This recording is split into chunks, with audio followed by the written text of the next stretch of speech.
தமிழ் அமுது நேயர்கள் இனிய காலை வணக்கம். நாம் 2 அனுபவங்களை ரயில் பிரயாணங்களில் பகிர்ந்து கொண்டோம். ஒரு மாறுதலுக்காக பஸ் பிரயாணம் பற்றி அந்த அனுபவம் என்ன என்று பார்ப்போமா?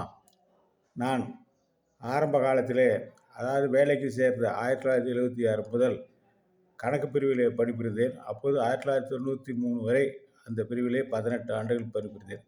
அப்பொழுது தொழிற்சங்க தலைவராகவும் இருந்தேன். இந்த நிர்வாகம், இந்த ஆலையினுடைய நிர்வாகம் நல்ல கடவுள் பக்தி உள்ள நிர்வாகம். நல்ல சூழ்நிலையும் நல்ல முறையிலே அவர்கள் யூனியன் தலைவர்கள் சொல்வதையெல்லாம் கருத்துடன் கேட்பார்கள். எனவே அந்த நிர்வாகத்துடன் போராடி பெறுவதை விட வாதாடி பெறுவதே மேல் என்ற எண்ணம் எங்களை போன்ற தொழிற்சங்க தலைவர்களுக்கு இருந்தது. நான் என்னுடைய முறையில் என்ன செய்வேன் என்றால், அவரிடம் கேட்பேன். அவர்கள் அதில் இருக்கக்கூடிய பல இன்னல்களை எடுத்துரைப்பார்கள். அந்த நேரத்திலே நான் அதை அவர்கள் வழியிலே சென்று தீர்ப்பதற்காக நான் என்ன செய்வேன் என்றால், இந்த நாங்கள் கேட்கின்ற அந்த கோரிக்கைகள் பெற வேண்டும் என்பதற்காக திருப்பதி பெருமாளிடம் நான் வேண்டுதல் கொள்வேன். அதன் மூலம் நான் அவர்களுக்கு நல்ல முறையில் தெரிவிப்பது என்னவெனில், இது நியாயமான கோரிக்கை, நீங்கள் கொடுக்க வேண்டும், இல்லை என்றால் கடவுளுடைய கோபத்திற்கு உள்ளாவீர்கள் என்று நான் முடிவிட்டு விடுவேன். இது என்னுடைய அப்ரோச். இப்படி நான் நிறைய தடவை நிர்வாகத்துடன் பேச்சுவார்த்தை நடத்துகின்ற பொழுது இந்த கோரிக்கை நிறைவேறாவிட்டால் இந்த வேண்டுதல்களை அடிக்கடி செய்வேன். அதனால் திருப்பதி சென்று மொட்டை எடுத்து கொண்டு வருவது என்னுடைய பழக்கம். இது என் நண்பர்களுக்கு நன்றாக தெரியும்.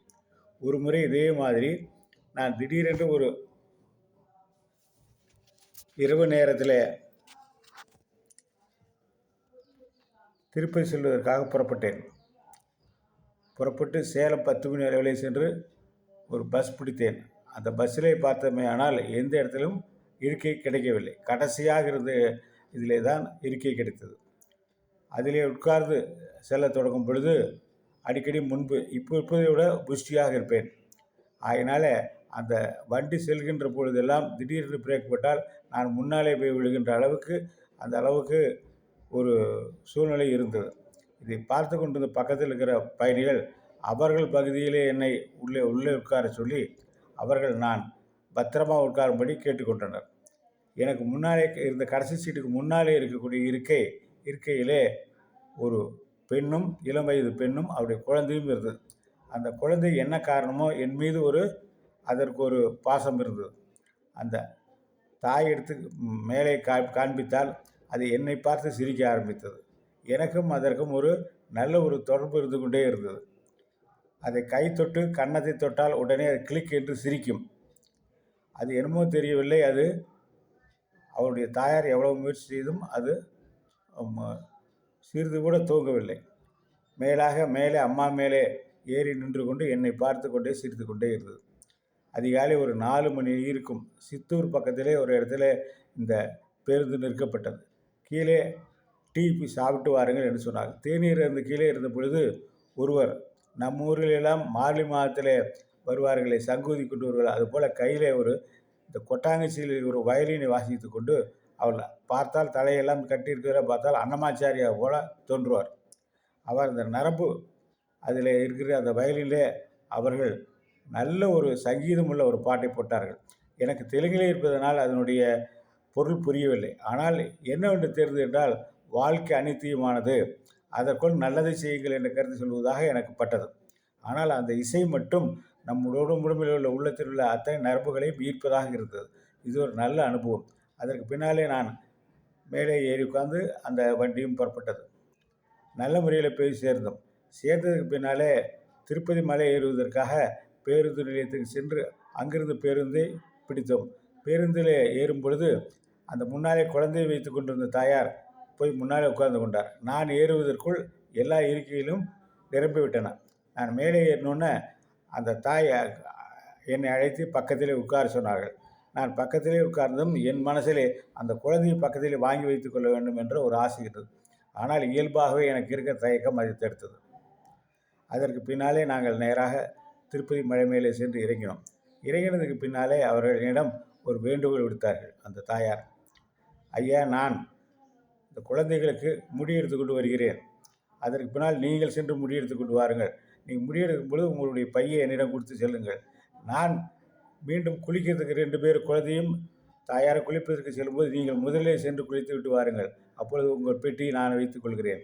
அடுத்ததாக நான் குளித்துட்டு வரும்போது குழந்தையும் முதல் குளித்து விட்டு உங்களிடம் தந்து விடுகிறேன்.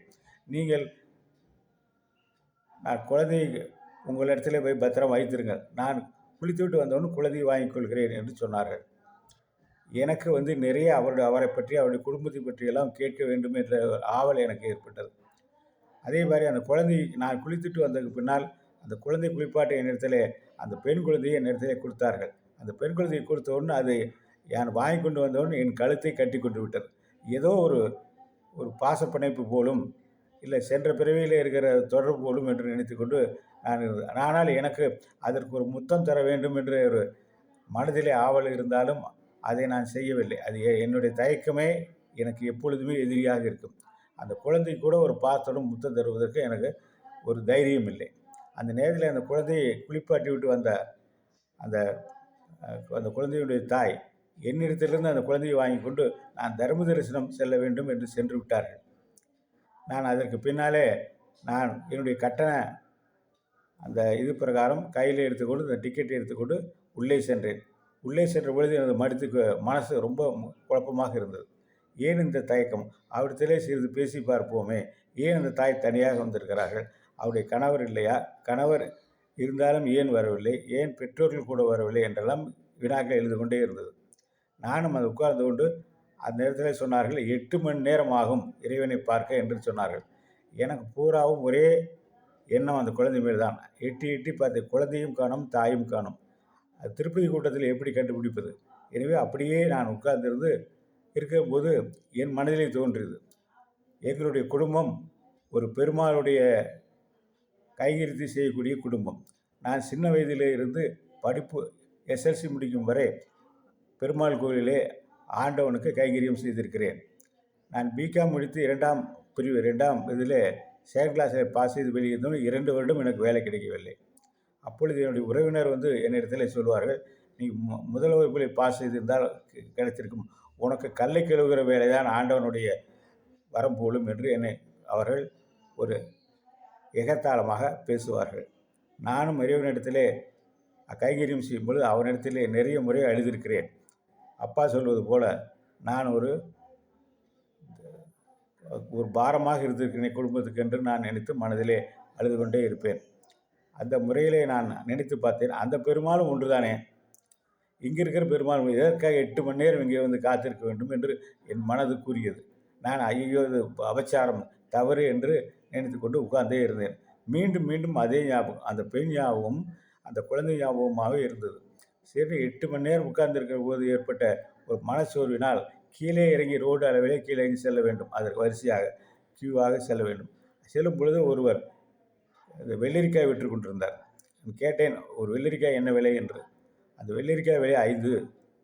எங்கள் ஊரில் 5 ரூபாய் கொடுத்தா 5 வாங்கலாமே என்று கேட்டேன். அவர் சொன்னார், உங்கள் ஊரிலே நேராக சென்று பெருமாளை பார்க்கலாம், இங்கே 8 மணி நேரம் காத்திருக்கிறீர்களே என்று கேட்டார்.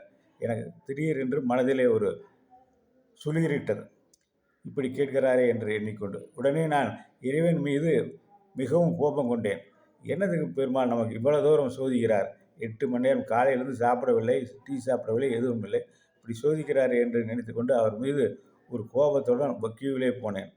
போனதுக்கு பின்னாலே அந்த இறைவன் இடத்துல அருகாமையிலே செல்லும் பொழுது அது என்ன காரணமோ தெரியவில்லை, எனக்கு முன்னாலே இருப்பவர்கள் நிறுத்தி வைத்து விட்டார்கள். அதாவது அந்த வேங்கடமுடையானுக்கு முன்னால் நிறுத்தி விட்டார்கள். நானும் மொட்டை அடித்து நான் நல்ல சிவப்பாக இருப்பேன். அதாவது மேலே எந்தமான சட்டை கட்டையெல்லாம் போடாமல் இருந்ததுனாலே அவர்களை பார்த்து விட்டு அந்த சேட்டு குடும்பத்தில் சேர்ந்த உறுப்பினர் நான் என்று நினைத்து கொண்டு அந்த சேட்டு குடும்பத்தோடு என்னை நிறுத்தி வைத்து விட்டார்கள். அந்த குடும்பத்துடைய தலைவரும் என்னை கையை பிடித்திருந்து என்ன காரணமோ அவர் முன்னால் நிறுத்தி விட்டார். நான் ஆண்டவன் மீது கோபம் கொண்ட காரணத்தை ஆண்டவன் அவருடைய பாதாதிகேசமாக தரிசிக்கக்கூடிய 5 நிமிடம் அந்த இடத்துல இருந்து தரிசித்து துளசி தீர்த்தம் வாங்கி கொண்டு நான் வெளியே வந்தேன். வெளியே வரும் பொழுதும் என்னுடைய மனதிலே அந்த குழந்தையும் அந்த தாயினுடைய எண்ணம் எனக்கு இருந்து கொண்டே இருந்தது. அந்த தாயை அனாதரவாக விட்டு விட்டேனே, அவர்கள் சாப்பிட்டு விட்டு போகலாம் என்று அழைத்திருக்கலாமே, அந்த கையிலே குழந்தை கையிலே ஒரு 100 ரூபாய் கொடுத்துருக்கலாமே என்றெல்லாம் நான் அந்த எண்ணத்தையே சுமந்து கொண்டே இருந்தேன். இறைவனை நாம் பார்த்த நேரத்திலே கூட இந்த எண்ணம் தான் இருந்தது. நானே எனக்கு செய்தது சரியாக தெரியவில்லை. அந்த பையிலே என்னை கொடுத்துருக்க பொழுது அந்த அம்மா சொன்னார்கள், "ஏதாவது நகை வைத்திருக்கிறீர்களா?" என்று கேட்டேன். "இல்லை, இல்லை. இதுவுமே ஒரு ரூ. 200 தான் வைத்திருக்கேன். அதுக்கு மேலே ஒன்றும் இல்லை" என்று சொன்னார்கள். நான் அதிலே என்னுடைய பையிலே ஒரு 2000 பணம் இருந்தது. ஒரு ரூ. 100 அந்த பையிலே வைத்திருக்கலாமோ என்று எண்ணிக்கொண்டே மனதிலே சுமந்து கொண்டு சென்றேன். அதற்கப்புறம் அவளை காட்கவில்லை. எனவே நான் நினைத்தேன், ஒரு சின்ன முத்தம் கூட அந்த குழந்தைக்கு நான் தர தயங்கினேனே, இது சரியானதா என்று நினைத்தேன். இது என்னுடைய அந்த அளவிலே திருமலையிலே நான் சென்று பார்த்த அனுபவமாகும். இதை நாளை தினம் ஒரு கற்பனையாக படுத்தி சொல்கிறேன். என்னுடைய தயக்கமும் என்னுடைய மனதிலே தைரியம் இல்லாத ஒரு நிலையையும் ஒரு கற்பனையாக செய்து நாளை தினம் அதனுடைய 2வது நான் இப்பொழுது சொன்னது அசல் உண்மை நடந்த சம்பவம். நாளை ஒரு கற்பனை சம்பவத்தை பார்ப்போமா? நன்றி, வணக்கம்.